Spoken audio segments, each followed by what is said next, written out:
بسم اللہ الرحمن الرحیم الحمد للہ رب العالمین والصلاة والسلام علی سید المرسلین وعلی آلہ واصحابہ اجمعین.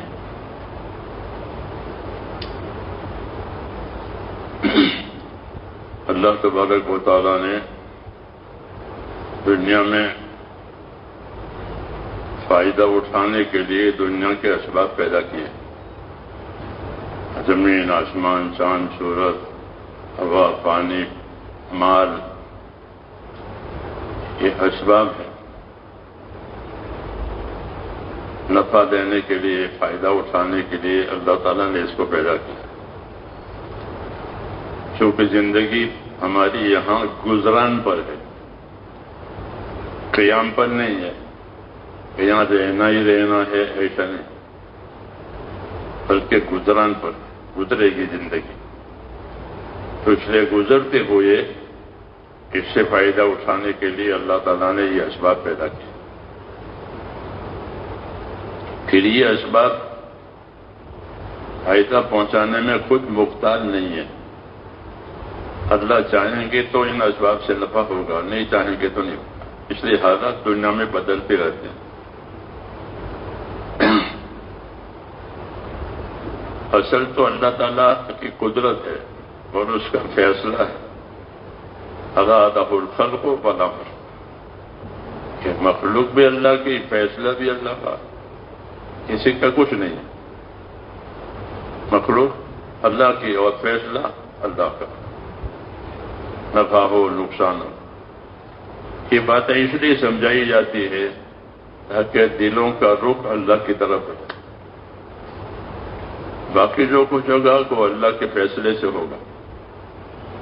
دلوں کا رخ اللہ کی طرف ہو جائے، یہ سب سے زیادہ ضروری ہے. اس لیے حالات بدلتے رہتے ہیں کہ حالات بدل کر کے گویا اللہ دلوں کا رخ اپنی طرف کرنا چاہتے ہیں. اس لیے ان حالات میں ہمارا نفع بھی ہے اور ان حالات میں عبرت بھی ہے. دونوں باتیں. ان حالات میں ہمارا فائدہ بھی ہے اور کبھی نقصان بھی ہو جاتا ہے، وہ عبرت کے لیے. جی ہاں، تاکہ لوگ عبرت لیں، ان پہ اعتماد نہ کریں بلکہ ان سے فائدہ اٹھا کر اپنی زندگیوں کا رخ اللہ کی طرف کریں. یہ سب سے اہم چیز ہے. ورنہ اسباب کی اصل تاثیر ہے وہ غافل کرنا ہے. اسباب کی اصل تاثیر وہ غافل کر دینا. جیسے پانی کی اصل تاثیر ٹھنڈا کر دینا، آگ کی اصل تاثیر گرم کر دینا. اسباب کی اصل تاثیر کہ وہ غافل کرنے کے لیے، اس سے آدمی کو غفلت ہو جاتی ہے. اس لیے اللہ کی طرف سے یاد دہانی کی باتیں آتی رہتی ہیں. دعوت بھی آتی ہے، تعلیم بھی آتی ہے، اور پیغام بھی نبیوں کے ذریعے سے آتے ہیں، طریقہ کار بھی آتا ہے، یہ تاکہ لوگ ان سے فائدہ اٹھائیں اور ان سے غافل نہ بنیں. پھر ان اسباب میں مال اور اولاد، ان دونوں کا بڑا اثر ہوتا ہے آدمی کی زندگی پر. مال کا اور اولاد کا، ان کا بڑا اثر ہے. ان سے بڑا تعلق ہوتا ہے طبیعتوں کو. جی ہاں، مال سے، اولاد سے. اس لیے ان کے بارے میں خاص تنبیہ کی گئی کہ تمہارے مال، تمہارا اولاد تمہیں اللہ سے غافل نہ کرے. جو ایسا کرے گا وہ نقصان اٹھائے گا. یہ تمہیں دنیا کی زینت کے لیے بھی دیا ہے، دنیا کی حاجت کے لیے بھی دیا. اس میں زینت بھی ہے، حاجت بھی ہے. ہاں، اس لیے ان سے نفع اٹھانا ہے، لیکن اس کی وجہ سے کوئی غفلت نہ کرے. اور اس سے آگے اللہ تعالیٰ نے پھر ان چیزوں کے احکام دیے ہیں، مال کے احکام دیے ہیں، تاکہ کوئی اپنے آپ کو مال میں آزاد نہ سمجھے کہ مال ہمارا ہے. کہ جس طرح زندگی ہمارے قبضے میں نہیں ہے، جب چاہے اللہ لے لے، ایسے ہی مال بھی جب تک اللہ رکھیں گے رہے گا، جب اللہ نہیں چاہے گا نہیں رہے گا. کوئی بات ہو جائے کہ مال ہاتھ سے چلا جاتا ہے. لیکن ہے یہ دونوں چیزیں بڑی. مال اور حیات یہ دونوں بڑی چیزیں نعمتوں میں ہیں، اس لیے ان کے بارے میں خاص احتیاط کرنے کی دی ہے کہ مال کا کیا تقاضا ہے، کہ مال کو اللہ تعالیٰ نے، جیسے میں نے پہلے بھی کہا تھا کہ مال کو اللہ تعالیٰ نے حقوق ادا کرنے کے لیے پیدا کیا ہے، حاجتیں پوری کرنے کے لیے پیدا کیا ہے، اور یہ زندگی کا بہترین سہارا ہے۔ حدیثوں نے کہ مال زندگی کا بہترین سہارا ہے، کہ آدمی کے پاس مال ہوتا ہے تو اس کو راحت ملتی ہے، اس کو سکون ملتا ہے، اس کی حاجتیں پوری ہو جاتی ہے۔ تو مال زندگی کا یہ بہترین سہارا، نعم المعونہ، کہ مال زندگی کا بہترین سہارا ہے، اس لیے یہ بڑی نعمت ہے۔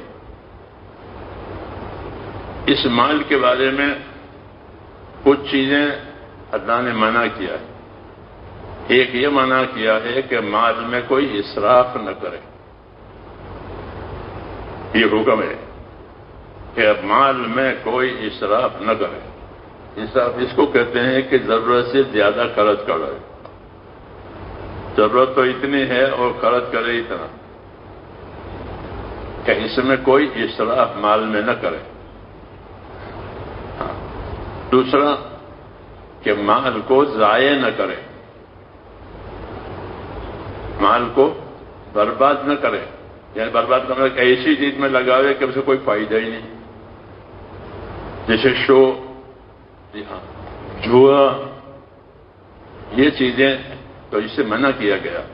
نہا رسول صلی اللہ علیہ وسلم علی ذات المال، کہ حضور صلی اللہ علیہ وسلم نے مال کو برباد کرنے سے منع فرمایا، اسراف سے بھی منع فرمایا، بلکہ مال کا جو تقاضا ہے کہ اپنے حاجتیں پوری کرو، پھر مال سے مطابق جو احکام ہمارے پاس آوے وہ حکم اس مال کے ذریعے سے پورا کیا جائے۔ جیسے زکوٰۃ آتی ہے مالداروں پر تو وہ اپنی زکوٰۃ ادا کرے، اور جو مال کے احکام اللہ تعالیٰ نے دیے ہیں وہ پورے ہونے چاہیے، کہ مال اسی لیے دیا گیا ہے کہ مال کے ذریعے سے احکام دیں گے، اور احکام کے ذریعے سے جب وہ پورے ہوں گے تو اس سے آخرت بنے گی۔ جیسے قارون سے کہا گیا تھا کہ وابتغ فیما آتاک اللہ الدار الآخرہ، کہ تجھ کو اللہ نے جو مال دیا ہے اس سے تو اپنی آخرت بنا لے، یہ اس کو پیغام دیا تھا۔ پھر وہ پیغام ہمارے اوپر بھی اترا کہ جو مال اللہ نے تم کو دیا ہے اس سے تو اپنی آخرت بنا لے۔ اگر آخرت بنا لیتا ہے تب تو کامیاب ہے، آخرت نہیں بناتا ہے پھر حسرت اور پچھتاوا ہے۔ جی ہاں، کہ مال ہے وہ کہیں نہ کہیں خرچ ہو جاتا ہے، جی ہاں، وہ رہتا نہیں ہے، ہاں وہ خرچ ہو جاتا ہے۔ اس لیے کہ مال کو ایک تو اسراف سے بچانے کا حق، اپنے مالوں میں اسراف نہ کرے۔ شیطان نے یہ طے کیا ہے، جب حضور صلی اللہ علیہ وسلم کی پیدائش ہوئی تو اس کو بتایا گیا کہ نبی پیدا ہوا ہے اور نبی کی امت بھی ہوگی، اکیلا نہیں ہے۔ اس نے کہا کہ نبی کو ہونے دو، امت کو ہونے دو، ہم بھی کریں گے۔ تو پوچھا تم کیا کرو گے؟ کہ ہم یہ کریں گے کہ نبی جہاں کہے گا وہاں ان کو خرچ نہیں کرنے دیں گے، اور جہاں نبی منع کرے گا وہاں خرچ کروائیں گے۔ یہ پلان ہے، جی ہاں، کہ مال وہاں خرچ نہ ہو جہاں حکم ہے، بلکہ وہاں خرچ ہو جائے جہاں، اس لیے اس میں اسراف بھی داخل ہے کہ ضرورت سے زیادہ کرے، اور آگے کہ بے ضرورت خرچ کرے، تبذیر، کہ بغیر ضرورت کے خرچ کرے۔ اس سے آگے طرف ہے، طرف، اس کو مترفین کہا گیا ہے قرآن شریف میں۔ وما ارسلنا فی قریۃ من نبی الا قال مترفوها انا بما ارسلتم به کافرون۔ یہ تیسری قسم ہے جو مال کو برباد کر کے اپنے آپ کو نامراد بنتے ہیں، ان کو مترفین کہا گیا۔ مترفین کہتے ہیں عیاش لوگ، عیاش، اپنے مال سے عیاشی کرنا، یہ تیسری قسم ہے۔ یہی لوگ ہمیشہ رکاوٹ بنتے تھے نبیوں کے ساتھ، اپنے عیاشی کی وجہ سے، کہ ان کے اپنے عیاشی کی وجہ سے ان کو کوئی چیز سمجھ میں نہیں آتی، کیونکہ ان کے پاس مال تھا اور وہ اپنے مال میں عیاش تھے۔ ہاں، اس لیے وہ نبیوں کے ساتھ دشمنی کرتے تھے، نبیوں کے کاموں میں رکاوٹ ڈالتے تھے، اور لوگوں سے مال جائز اور ناجائز دونوں طریقے سے کھاتے تھے۔ سودی کاروبار قارون نے چالو کیا ہے، لوگوں سے سود کھانا، ہاں یہ اس نے چالو کیا، جی ہاں، کہ سود سے لوگ مال کو بڑھاؤ۔ یہ تو ایک صفت مال کی وجہ سے یہ پیدا ہوتی ہے، عیاشی۔ ہاں، کہ عیاشی کے بعد پھر حکموں سے تعلق باقی نہیں رہتا، بلکہ اس کو حکم بھاری پڑتے اپنے عیاشی کی وجہ سے۔ جب ان کو منع کیا جاتا ہے تو پھر وہ نبی سے دشمنیاں کرتے ہیں۔ تو یہی قسم متلفین کی ہوتی تھی، عیاشی لوگوں کی، کہ وہ نبیوں کے کام میں رکاوٹیں ڈالتے تھے اپنے مال کی وجہ سے۔ ہماری شریعت نے آ کر کے مال میں بہت سے احکام اور حقوق قائم کر دیے مال کے بارے میں، کہ اپنے مال سے خود بھی فائدہ اٹھاؤ اور دوسروں کو بھی فائدہ پہنچاؤ۔ ہاں، معاشرت میں بھی مال کا استعمال ہوتا ہے اور عبادت میں بھی مال کا استعمال ہوتا ہے۔ عبادت میں مال کا استعمال ہوتا ہے، جیسے زکوٰۃ آئی، زکوٰۃ عبادت ہے، عبادت کے راستے میں مال استعمال ہوگا۔ ہماری شریعت نے مال پر زکوٰۃ واجب کی ہے، 40واں حصہ، بہت آسان۔ کیش مال ہے تو اس میں 40واں حصہ لگتا ہے، یعنی 100 روپے میں 2.5 روپے زکوٰۃ کا حصہ بھی ہے، 40واں حصہ دینا۔ پہلی امتوں پر زیادہ تھا، ہمارے ساتھ آسانی ہوئی ہے کہ تم 40واں حصہ اپنی زکوٰۃ میں دینا، کہ 100 روپے ہیں تو 2.5 روپے، 40 روپے ہیں تو 1 روپے۔ اس کو نصاب کہتے ہیں، یہ حد ہے دینے کی۔ اور یہ زکوٰۃ جو ہے یہ عبادت ہے، یعنی اللہ کا حق ہے، غریبوں کا نہیں۔ لوگ اس کو غریبوں کا حق سمجھتے ہیں، غریبوں کا نہیں۔ غریب کو تو اللہ نے آگے کر دیا ہے کہ تم جو مال میری عبادت میں خرچ کرو وہ ان کو دے دو، ورنہ زکوٰۃ یہ اللہ کا حق ہے۔ جیسے نماز کیا ہے کہ نماز اللہ کا حق ہے، کیونکہ عبادت ہے۔ تو جو قسم عبادت کی ہے وہ اللہ کے حقوق کہلاتے ہیں، اس لیے اس کی معافی نہیں ہے۔ جی ہاں، زکوٰۃ ادا کرنی پڑے گی، نماز ادا کرنی پڑے گی، کیونکہ اللہ کا حق ہے۔ جب زکوٰۃ روکی جائے گی یا زکوٰۃ کا حساب میں گڑبڑ ہوگی تو پھر ان کے مال پر مصیبتیں آئے گی، ہاں، ان کے مال پر حالات آئیں گے، کیونکہ ان کا حساب صاف نہیں ہوا۔ آج جو مالوں پر مصیبتیں آ رہی ہیں مختلف قسم کی، جی ہاں، وہ اس وجہ سے ہے کہ ہم پر مال کی وجہ سے جو حقوق قائم ہوتے تھے وہ ادا نہیں ہو رہے، بلکہ مال جمع کرنے کی حرص پیدا ہو گئی ہے۔ ہاں، حالانکہ مال جمع کرنے کے لیے نہیں ہوتا ہے، مال تو خرچ کرنے کے لیے ہوتا ہے۔ کیا دنیا دار من لا دار لا، مال من لا مال لا، ولہا یجمع من لا عقل لا۔ کہ دنیا اس آدمی کا گھر ہے جس کا کوئی گھر نہیں ہوگا، جو اپنا گھر دنیا کو گھر بنایا ہے۔ ظاہر بات ہے کہ دنیا کا گھر تو رہے گا نہیں، نہ یہ رہے گا نہ اس کا گھر رہے گا۔ تو جو دنیا کو اپنا گھر بنائے تو وہ یہ بے گھر ہو جائے گا، اور جو اپنے مالدار ہونے کے لیے مال جمع کرے گا تو اس کا کوئی مال نہیں ہوگا، کیوں کہ یہ یا تو اس کا مال اس کے ہاتھ سے چلا جائے گا یا یہ مال چھوڑ کے چلا جائے گا۔ یہاں ان دونوں صورتوں میں مال سے کوئی تعلق باقی نہیں رہے گا، کیوں کہ مال کو جمع کیا ہے، اسی کو مالداری کہتے ہیں، کہ مال کو جمع کر کے رکھنا۔ مالدار یعنی مال کو جمع کر کے رکھنا۔ تو اس نے فرمایا کہ دنیا داری کے لیے اور مالداری کے لیے مال کو وہ جمع کرے گا جس کے اندر عقل نہیں، سمجھ اس کی صحیح نہیں ہے کہ مال جمع کرنے کے لیے ہے یا خرچ کرنے کے لیے۔ آدمی عقل سے سوچے کہ مال جمع کرنے کے لیے ہے یا خرچ کرنے کے لیے۔ وہ کیسے کہ آپ کے جیب، مثال کے طور پر آپ کے جیب میں پیسے ہیں اور آپ کو لگی بھوک، تو جیب کے پیسوں سے آپ کی بھوک دور نہیں ہوگی، بلکہ یہ پیسے خرچ کرنے پڑیں گے۔ جب تک ان پیسوں کو خرچ نہیں کرو گے نکال کر کے تو آپ کی بھوک دور نہیں ہوگی۔ یہ ہے، اب اس کو جمع کر کے رکھے تو بھوکا رہے گا۔ اس نے کہا کہ مالداری کے لیے مال وہ جمع کرے گا جس کے اندر عقل نہیں ہے، کہ عقل کا یہ تقاضا ہے کہ بھئی یہ مال ہے تو اسے فائدہ اٹھاؤ اور فائدہ پہنچاؤ۔ جی ہاں، اس لیے مال میں یہ ہے کہ اپنے ذات سے بھی فائدہ اٹھاؤ، اپنے اوپر خرچ کرنے کا بھی ثواب ملے گا، دوسروں پر خرچ کرنے کا بھی ثواب ملے گا اگر حکم کے مطابق ہے تو۔ مال میں اللہ نے دونوں باتیں رکھی کہ آدمی اپنی ضرورت پر مال خرچ کرے، اپنے کھانے پر، اپنے پینے پر، پہننے اوڑھنے پر اللہ کا حکم سمجھ کر، تو اپنے اوپر خرچ کرنے کا بھی اجر ملتا ہے۔ وہ تو آج ہمارے ذہنوں میں نہیں ہے، ثواب اور عذاب اور فضائل یہ ذہنوں میں نہیں ہے، اس لیے اپنی ضرورت پر خرچ کرنے کو صرف ضرورت سمجھتے ہیں۔ حالانکہ حدیثوں میں ہے اپنی ذات پر خرچ کرنا، اپنے بچوں پر خرچ کرنا، اپنے گھر والوں پر خرچ کرنا، یہ سب سے زیادہ ثواب اس میں ہے۔ کیوں کہ ان کا حق ان پر واجب ہے۔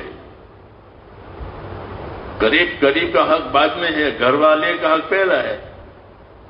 تو جب اپنے گھر والوں کا حق ادا کرے گا تو اس کو ثواب نہیں ملے گا، تو کسی غریب کو کھلائے گا تو ثواب ملے گا، گھر والوں کو کھلائے گا تو ثواب نہیں ملے گا۔ لیکن چونکہ یہ ایمان احتساب یعنی یقین والی یہ باتیں یہ دماغوں میں نہیں ہے، اس لیے گھر میں خرچ کرنے کو عبادت نہیں سمجھتے ہیں، گھر میں خرچ کرنے کو ضرورت سمجھتے ہیں۔ تو گھر میں خرچ کرنے کو ضرورت تو غیر مسلم ہی سمجھتا ہے کہ پھر گھر میں پیسے دینے چاہیے۔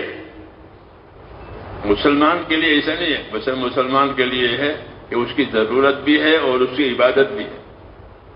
اس لیے فضائل بیان کیے گئے تاکہ ہمارا خرچ کرنا اور ہمارا ان چیزوں کو عمل میں لانا، اس کے فضائل کا دھیان ہوگا تو اسی نیت سے کرے گا، اس نیت سے کرنے کی وجہ سے اس کو اس کا اجر ملے گا، ورنہ ضرورت پر تو وہ ہر ایک خرچ کرتے ہیں۔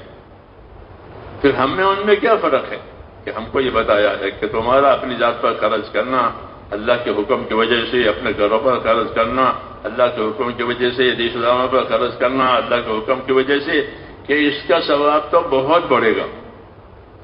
ہاں، اس لیے میرے دوستو، اعمال کے فضائل جتنے سامنے ہوں گے اپنی دنیا سے آدمی دین بنائے گا، اور اعمال کے فضائل سامنے نہیں ہوں گے تو رواجی طور پر یا ضرورت کے طور پر مال خرچ ہوتا رہے گا، نیت تو ہے نہیں تو ثواب نہیں ملے گا۔ اس لیے فضائل بتائے گئے نبیوں نے کہ تمہیں اللہ یہ دینے والے ہیں، یہ دینے والے ہیں، یہ کرو گے تو یہ دینے والے ہیں۔ فضائل کے علم سے اللہ کے وعدوں کا یقین پیدا ہوتا ہے۔ ایک خاص بات ہے کہ فضائل کا علم جتنا مستحضر ہوگا اتنا اللہ کے وعدوں کا یقین پیدا ہوگا کہ اس خرچ کرنے پر اللہ مجھے یہ دے گا، کہ میں کسی کو گلاس پانی پلاؤں گا تو مجھے اللہ اس پر غلام آزاد کرنے کا ثواب دے گا، میں نے گلاس پانی پلایا۔ ہاں، کیونکہ کتے کو پانی پلانے پر جنت ملتی ہے۔ جی ہاں، کتے کو پانی پلایا، کیوں کہ احسان کیا ہے تو اللہ تعالیٰ کہ ہاں یہ چیزیں ہیں۔ اس لیے اللہ کے وعدوں کا یقین پیدا کرنے کی وجہ سے آدمی اپنے دین میں پکا ہوتا ہے، اور یہی نبیوں کے ذریعے سے پہنچی ہے اللہ کے وعدے۔ ربنا آتنا ما وعدتنا علی رسلک، اے اللہ نبیوں کی زبانی جو وعدے ہمارے ساتھ ہوئے ہیں یا اللہ وہ وعدے ہمارے ساتھ پورے ہو جائیں۔ جی ہاں، یہ دعا مانگی ہے کہ نبی کہتے ہیں اللہ یہ دینے والے ہیں، یہ دینے والے ہیں، یہ دینے والے ہیں۔ تو جب اس کا دھیان ہوگا، اس کا یقین ہوگا تو وہ اس یقین کے ساتھ عمل کرے گا۔ اس لیے میرے دوستو، صرف مال خرچ کرنا نہیں ہے بلکہ مال خرچ کرنے کے فضائل اور کہاں کہاں خرچ کرنا ہے اس کی جگہ حضرت شیخ رحمۃ اللہ علیہ سے فضائل صدقات لکھوائی سن 47 میں۔ ہاں، اس مال صدقہ کرنے پر، مال خرچ کرنے پر کیا ملے گا، کیونکہ نمازوں کے بارے میں تو بات آ گئی، نماز کے فضائل، روزے کے فضائل۔ مال سن 47 کے ہنگامے میں حضرت شیخ رحمۃ اللہ علیہ کا زیادہ قیام نظام الدین میں رہا، ویسے وہ رمضان میں وہیں آ جاتے تھے۔ اب کی مرتبہ آزادی ہوئی تو آزادی میں ملک میں طوفان ہوئے، سفر مشکل ہو گیا دلی سے سہارنپور کا، جی ہاں، تو وہیں رکنا پڑا۔ تو اس کو یہ تقاضا آیا کہ نمازوں کے بارے میں، قرآن شریف کی تلاوت کے بارے میں فضائل لکھے گئے ہیں، مال کے بارے میں، تو پھر اس تصویر پر یہ کتاب لکھی گئی فضائل صدقات۔ اس میں بہت تفصیل سے مال کے بارے میں رہبری دی، کہاں کہاں خرچ کرنا ہے اور خرچ کرنے پر کیا کیا ملے گا، جی ہاں، بڑی تفصیل سے۔ اور اس میں اس علاوہ اس کے یہ فضائل ہیں، بہت سے اپنے اصلاح کی باتیں بھی ہیں، اپنے تزکیہ اور اپنے نفس کی اور دلوں کی صفائی کی باتیں بھی اس میں بہت ہیں۔ اسے اس کا پڑھنا، اس کا مطالعہ کرنا، اس کا سنانا، یہ بہت مفید چیز ہے آخرت کی طرف رجحان پیدا کرنے کے لیے۔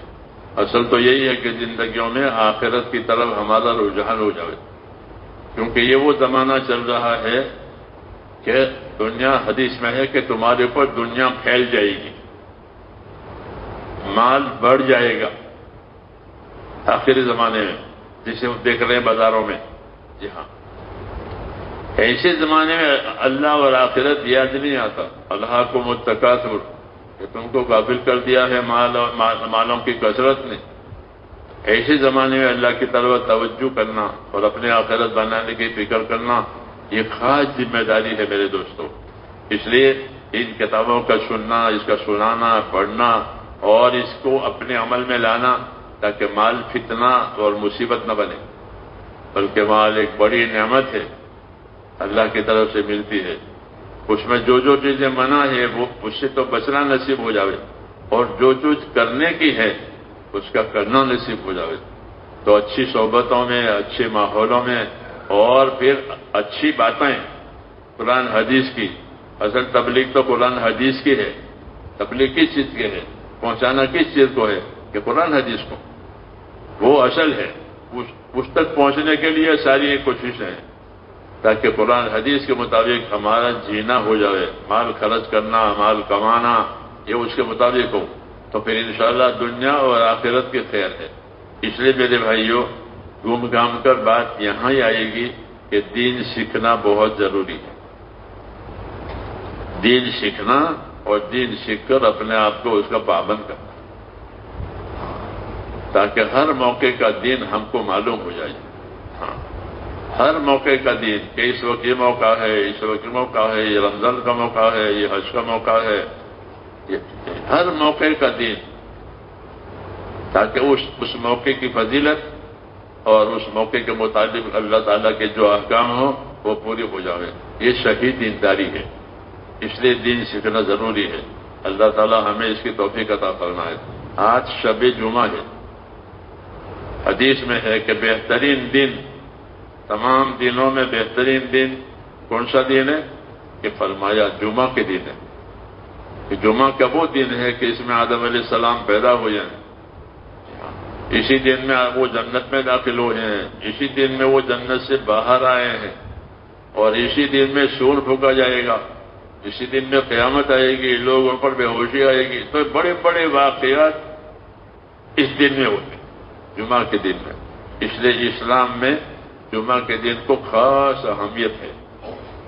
افسوس کی بات یہ ہے کہ لوگوں نے اپنے کاروبار کی وجہ سے جمعہ کو، ان کی فضیلت کو تو شاہد پر کر دیا۔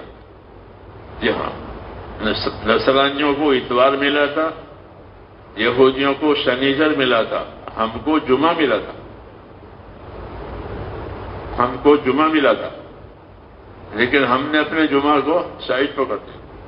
یہ بڑا نقصان۔ جمعہ کی اہمیت ہے، جمعہ کے دن کی بھی اہمیت ہے، اس کی رات کی بھی اہمیت ہے، دونوں کی۔ اس لیے حضور صلی اللہ علیہ وسلم نے اس کے اہتمام کی طرف اشارہ کیا ہے کہ جمعہ کے دن اہتمام سے، جمعہ کے دن کی سنتیں، نہانا دھونا اور یہ تمام کر کے پھر جمعہ میں آنا۔ ہاں، یہ ایک اہم چیز ہے تمام سنتوں کی ادائیگی کے ساتھ۔ جمعہ کے دن فرشتے دروازے پر کھڑے ہو جاتے ہیں، دیکھتے ہیں کون کتنا جلدی آیا۔ جی ہاں، سب سے زیادہ جلدی آنے والوں کو ایک اونٹ کے برابر ثواب ملتا ہے جو اونٹ قربان کیا، تو اس کے بعد میں آنے والوں کو ایک گائے کے برابر ثواب ملے گا، اس کے بعد میں والوں کو بکرا قربان کرنے کا ثواب، اس کے بعد میں والوں کو مرغا صدقہ کرنے کے بعد، اس کے بعد والوں کو انڈا صدقہ کرنے کے بعد، جو ثواب گھٹتا گھٹتا جب امام خطیب ممبر پر آ جائیں گے تو وہ اپنا دفتر بند کر دیں گے اور خطبہ سننے میں شریک ہو جائیں گے فرشتے۔ جی ہاں، پھر کوئی فضیلت نہیں ہے، اس لیے کہا کہ جمعہ کی نمازوں میں جلدی کرو، جلدی پہنچو۔ جی ہاں، جتنا جلدی ہو سکے، یہ طرح حدیث میں ہے، جمعہ کے بڑے فضائل ہیں، اس درود شریف پڑھنے کی فضیلت حضور صلی اللہ علیہ وسلم نے بتائی کہ میرے اوپر درود زیادہ بھیجو، جمعہ کے دن تمہارا درود مجھ پر پیش ہوتا ہے۔ تو صحابہ نے پوچھا کہ آپ پر درود کیسے پیش ہوگا، آپ تو قبر میں مٹی ہو جائیں گے، جیسے لوگ ہو جاتے ہیں۔ تو آپ نے فرمایا نہیں، ایسا نہیں ہے، انبیاء کرام کے بدن کو اللہ نے زمین پر حرام کیا ہے، زمین ان کے بدن کو نہیں کھائے گی، جیسے دوسرے لوگوں کے بدن زمین میں گل سڑ جاتے ہیں، نبیوں کے بدن ایسے نہیں ہے، وہ اپنی زمین میں ایسے ہی رہتے اپنے قبروں میں۔ تو اس لیے تمہارا درود جو ہوگا وہ مجھ پر پیش کیا جائے گا۔ ہاں، اس لیے اس کا اہتمام کرنا چاہیے۔ بزرگوں نے کہا ہے کہ جمعہ کے دن زیادہ سے زیادہ درود شریف پڑھیں۔ بعض اکابر کی رائے ہے کہ کم سے کم 300 مرتبہ جمعہ کے دن میں درود شریف ہو جانا چاہیے، کم سے کم 300 مرتبہ درود شریف پڑھیں، اور جمعہ کے دن کی نیکی بڑھ جائے گی کہ 1 روپیہ صدقہ کرے گا تو اس کو 70 روپے کا برابر ثواب ملے گا۔ پھر جمعہ کے دن میں ایک گھڑی ہے، اس میں دعائیں قبول ہوتی ہے۔ جی ہاں، تو غرض کے جمعہ کے دن کے فضائل ہیں، اس لیے ان فضائل کو اس لیے بیان کیا گیا ہے تاکہ یہ ایسا نہ ہو جائے جمعہ کا دن ہمارے لیے تو جمعہ کا دن ہے۔ ہاں، اعمال کی قیمت بڑھ جاتی ہے، تو جمعہ کے دن اپنے اعمال کی کثرت کرے، جمعہ کی سنتیں بھی ادا کرے، توفیق دے اللہ۔ صلاۃ التسبیح بھی پڑھے۔ جی ہاں، صلاۃ التسبیح پڑھے، اس کا طریقہ لکھا ہوا ہے۔ جی ہاں، تو بتایا بھی تھا۔ ہاں، غرض یہ کہ ہمت سے کام کرنے کی بات ہے۔ اللہ مجھے اور آپ کو توفیق عطا فرمائے۔ سبحانک اللہم و بحمدک، اشہد ان لا الہ الا انت، استغفرک و اتوب الیک۔ ربنا آتنا فی الدنیا حسنہ وفی الآخرۃ حسنہ وقنا عذاب النار۔ اللهم إنك عفو تحب العفو فاعف عنا، اللهم إنك عفو تحب العفو فاعف عنا، اللهم سلمنا لرمضان وسلم رمضان لنا وسلمه لنا متقبلا، وصلى الله تعالى على